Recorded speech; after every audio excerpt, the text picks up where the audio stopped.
सगळ्या व्हरायटी आम्ही आता मला जम्बो सुद्धा विकता आला. शेतकऱ्याला यील्ड आहे, चांगला आहे, फळाची साईज अट्रॅक्टिव्ह आहे, भवितव्य ते फळ सुद्धा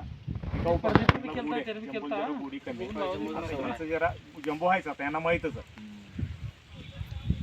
संख्याला फळ आता आता हाय लास्ट हार्वेस्टला तुम्हाला सांगतो कमीत कमी पोलला 3-4 किलो माल असं 5 हार्वेस्ट धरला तर 5 ते 20 किलो 20 किलोच्या हिशोबाने आता मला जास्तच निघाले, पण अंदाजे 20 किलो सांगायला द्या. कसं काम ते विचारून सांगितलं टोटल भविष्यात कसं काय रेट आता आला तरी नॉर्मल एवढं येईल. तरी तुमचं 40-50 रुपये राहिलं तर येईल धरायचो. 15-16 टन अवरेज काढायला बघायचं.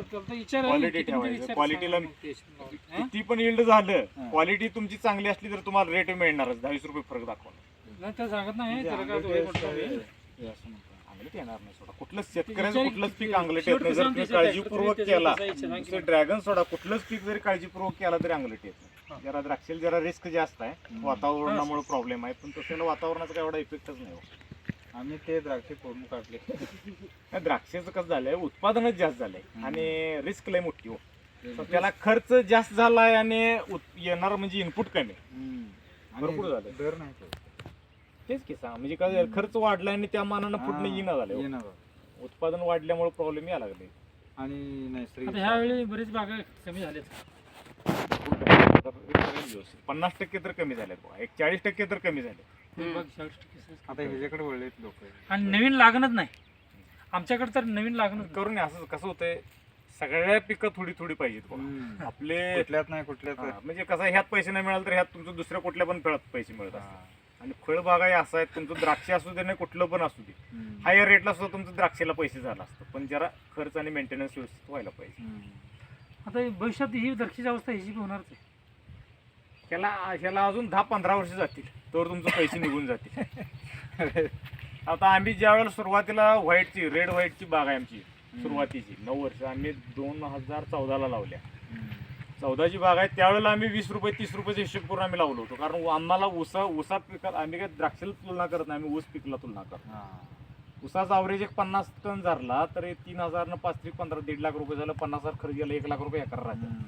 30 रुपयाने गेलं 15 टनाचं अवरेज काढा की 15 त्रिक 45 1 लाख 1.5 लाख रुपये गेलं 2-2.5 लाख 3पट पैसे राहिले 30 रुपयाचा हिशोब धरून. आणि आमचं व्हाईटचं अवरेज सुद्धा 15-16 टनाचं अवरेज ह्याला नॉर्मल साधा रेट जरी लावला तरी 12-13 टनाच्या आत येतो. जम्बो जरी लावला तरी 12-13 टनाच्या आत येतो.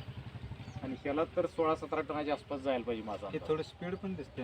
स्पीड आहे याला, अवरेज आहे, फळ साईज चांगले आहे. एका वेळेला फळ तुमचं आता ही लास्ट हार्वेस्ट आहे बघा, त्याला आता पोलला 3-4 किलो माल येऊन निघायलाच पाहिजे. आणि ते असं म्हणतात की काय माल थोडा 1-2 दिवस लेट झाला तर हार्वेस्टिंगला क्रॅक होते. जरा क्रॅकिंगचा प्रॉब्लेम रेड मध्ये आहेच थोडा, त्याला जरा कमी आहे, साध्या रेडला जास्त. जम्बो मध्ये सुद्धा क्रॅकिंग होते. ठीक आहे, तुम्ही वेळेत करायला पाहिजे. ते आता काय नैसर्गिक आपण त्याला कोणच काय करू शकत. आणि ते कसं होतंय, नत्राचं प्रमाण कमी जास्त झालं तरी पण ते क्रॅकिंगचं जमिनीच्या अपटेकवर पण प्रॉब्लेम आहे. क्रॅकिंगचं प्रमाण कमी जास्त त्याच्यावर पण राहू शकतं. त्याला कुठलं नत्र पाहिजे.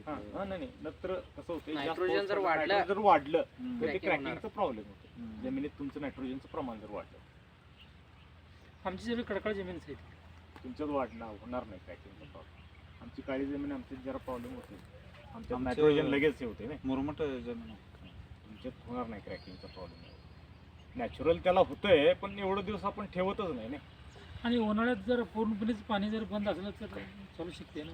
तुम्ही उन्हाळ्यात आम्ही 1.5 महिना बंद करतो. आमचं व्हाईटला तर आम्ही 2-2 महिने पाणी देत नाही. तुमची ही जमीन काळी जमीन आहे, त्याला मॉइश्चर आहे म्हणून आम्ही बेड केलंय. आता ह्या तर जमिनीला आम्हाला लई लवकर पाणी बंद करायला लागतं, कारण बेड कमी केलं. त्याला पाणी जरा दिलं तर चालतंय, कारण वापसा होतो याचा. हे खडकाळ जमिनीला पाणी 1 महिन्यापर्यंत नाही तर चालतंय. चालेल की, काय मरत नाही ही जात. त्याचं एकदा मुळी सुटली आणि खाली राहिलं तर तुमचं जे सकाळचं धुकं पडतंय, दव पडतंय, त्याच्यावरही जगू शकते. तुम्ही भर उन्हाळ्यात याचं पान तोडा आणि टाका, वाळलं तर मला सांगा.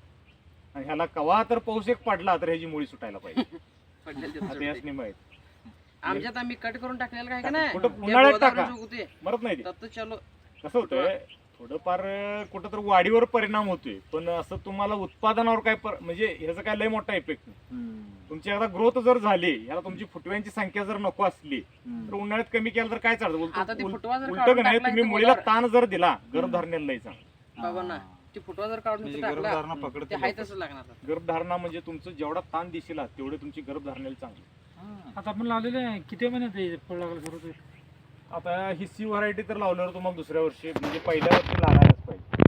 जम्बो सुद्धा लागतं, हिच पण लागतं. आता हिथनं लावले तर येईल आता का? तुम्ही आत्ता लावला का नाही ते आता डिसेंबर महिना, ह्या जूनला थोडंफार लागेल, पण पुढच्या ऑगस्टला तुम्हाला 1.5 वर्षामध्ये 3-3.5 टन निघाल काय करतं. तुमचं बऱ्यापैकी एक पिकावड उत्पादन येईल पुढच्या वर्षी 3.5 टनला जास्त निघाय पाहिजे, पण मी नॉर्मली सांगा लावली. आता युट्यूबवर वगैरे भरपूर जण सांगतात 25 टन 30 टन एकरा निघते, ग्रुपला बघ ना. काय निघत नाही. मी तुम्हाला सांगतोय का हा अवरेज सगळ्या व्हरायटीपेक्षा चांगला आहे. पण एक 17-18 टन निघायला काय अडचण नाही. चांगली निघा असलं तर 20 टनापर्यंत सुद्धा जाऊ शकतो आपण. चांगलं करणार आहे ना. मी नॉर्मल का सांगतोय, तुम्ही 20 टन सांगितला आणि मला 12-13 टन पडलं, ते शेवट करण्यावर राहिलं.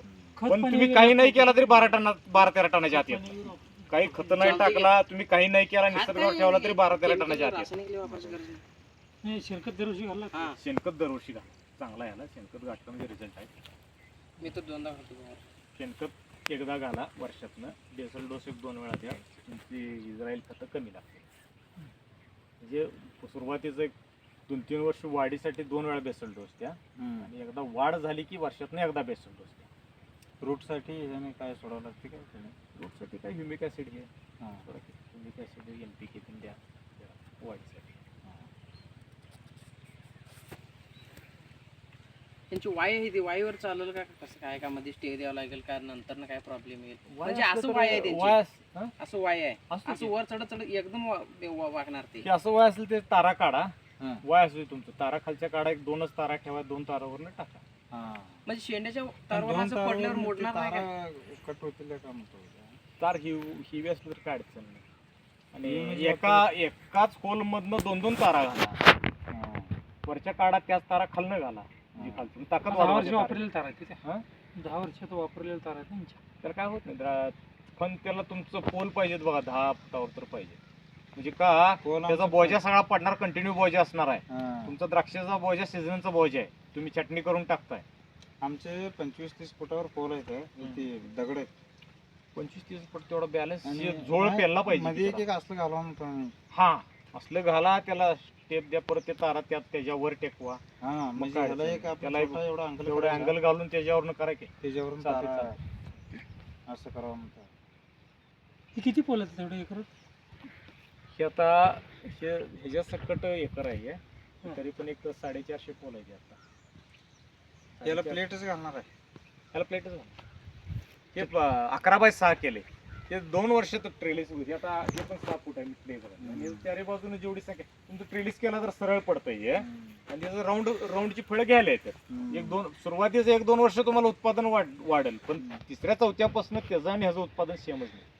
पानांची संख्या ही झाली तर काय काय मिळाल्यासारखं आता हे मिळलंच की. भेटलंय जो हे बघा की आता हे आता. आणि ह्यातले आम्ही पानं कट केलेत म्हणून तुम्हाला कमी वाटतात, हां. भरपूर दिलेत कटिंग आहे. गेल्या वर्षी तर पूर्ण ही प्लेट बरोबर सगळं संपूर्ण ह्याकडून त्याकडून छान बघ, कुठले पण प्लेट बघा काढलेली होतो. फक्त ऑगस्ट मध्ये तेवढंच उत्पादन इतर नाही असतं ना हे? नाही आहे की जून पासून चालू झालं की जूनपासून तुमचं ऑक्टोबर पर्यंत आता राहतं सध्या season. सध्या हे लास्ट फळ आहे. लास्ट ह्याचं असं 7 तोडा येतात. त्या 4 महिन्यात तुमचं 7 तोडले शकतात. म्हणजे पहिला तोडा येतोय आमचं मे मध्ये कळी निघत्या, 1 मेला कळी निघत्या. ते तोडायला येते आम्हाला 15 जूनच्या दरम्यान. 15 जूनला एक तोडा निघतोय. जूनला चालू झालं की परत जुलैला स्टार्टच्या ह्याच्यात 15-20 दिवसाच्या फरकानं असं 7 तोडा निघत असतात. आता 8 दिवसापूर्वी आणि ह्यातल्या फळं तोडली. ऑक्टोबरला एकदा बंद झाली की परत जूनलाच. ऑक्टोबर नोव्हेंबरला बंद झाली की परत जूनला. 4च महिने पाऊस चालू आहे तोपर्यंत 15 चालू. दिवसाच्या मागे तरी पाऊस ते पडत 12 राहिला महिने असते की आपल्याला. मार्केटला? हा? मार्केटला 12 महिने मिळतेच की. व्हिएतनामचं इम्पोर्टेड माल. बाहेरचे हे आता बाहेरच्या फळाचं पण विचारलं बरं झालं. ही आपलं इंडियन रेटला जेवढा मागणी आहे तेवढी बाहेरच्या फळाला मागणी नाही. आपल्या 3 पट खाली रेटनं विकलं जातंय ते. आता ह्याचा 100 रुपये रेट असला तर ते 30 रुपये 35 रुपये किलोनं जातंय मार्केटला.